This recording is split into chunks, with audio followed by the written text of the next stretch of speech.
Welcome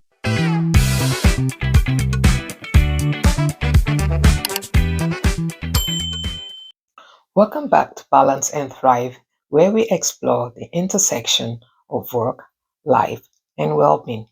I'm your host, Kemi Afolayan, and today we are concluding our series on conflict management. I will be speaking about resolving conflict in the workplace, and I will also be sharing a real-life example of how a conflict was resolved between two colleagues. Anna and Ben, senior analysts at a financial consulting firm, often clashed due to their work different styles. Anna favored structured planning, while Ben thrived on last-minute adjustment.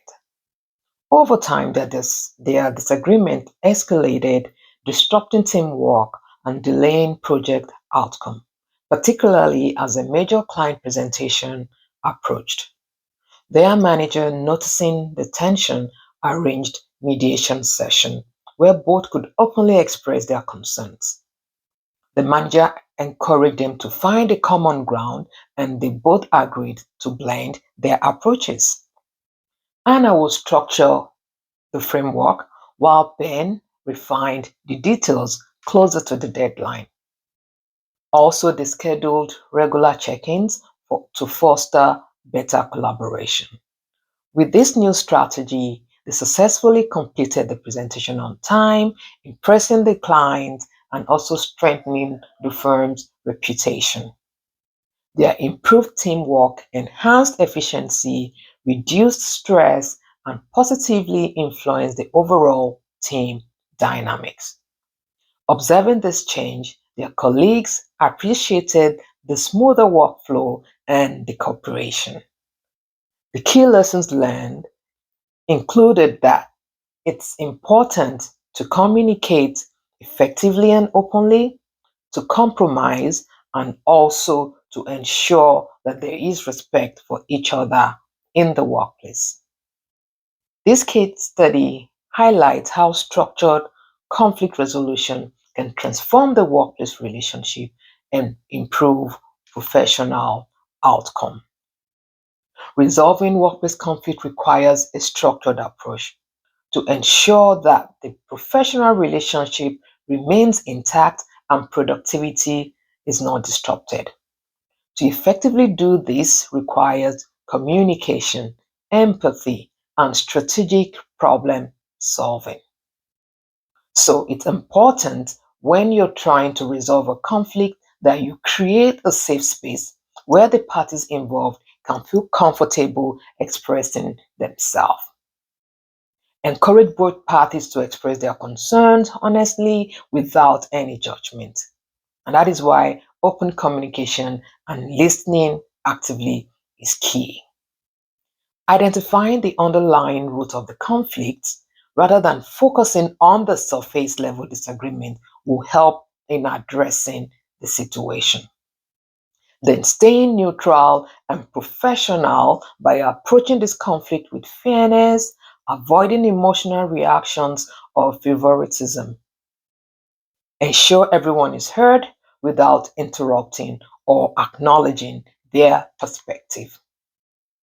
Focusing on the solution is also key and it helps to foster a solution oriented mindset where both parties would work together to find a common ground rather than blaming each other.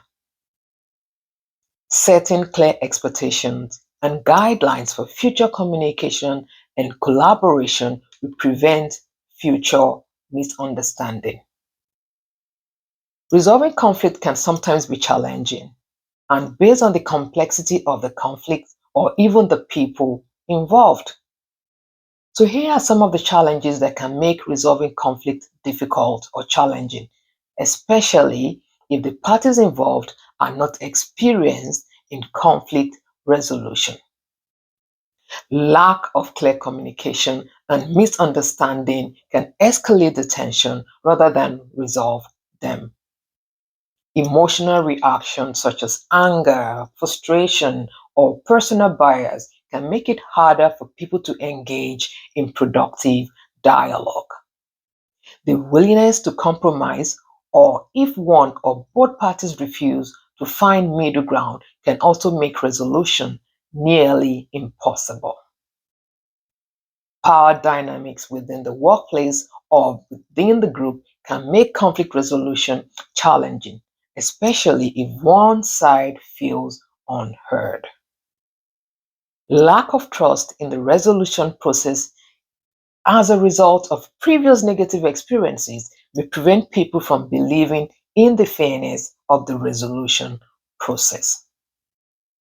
Sometimes people have underlying motives or hidden agenda that makes it hard to get through to them or even their rationality, thereby obstructing resolution efforts. So, overcoming these challenges in conflict resolutions requires a strategic approach that fosters understanding, collaboration, and lasting solution. And here are key ways to tackle these common obstacles. Encourage open dialogue, active listening, clear expressions to prevent misunderstanding, regulating emotions by creating a respectful work environment where individuals can discuss their concerns without hostility. So it's important that you prevent emotions from escalating further. Focusing on shared goals to find solutions that benefit both parties would also help with this obstacle. So you can promote compromise. Addressing power imbalance by ensuring that the fair treatment and the neutrality is emphasized when addressing the situation. And lastly, following through on resolution and agreement using consistent action will also ensure that this doesn't reoccur.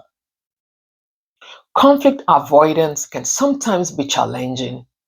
However, what is key is how it's managed and resolved without escalating into a more severe negative behaviors such as harassment, bullying, or even microaggression. Having an inclusive mindset, respect for others, and empathy are some of the ways to foster positive interaction in the workplace. Setting codes of conduct, behavioral guidelines would also help individuals understand how to interact respectfully in the workplace. Finally, recognizing the early signs of conflict and addressing them as soon as possible will help prevent escalation. A positive and respectful work environment promotes the physical and emotional well being of employees. So, that is all I have for today's episode on Balance and Thrive. If you've enjoyed this episode, please subscribe to my channel for more learning videos and share this video with your friends. Until next time, stay balanced and thrive. And don't forget to like this video.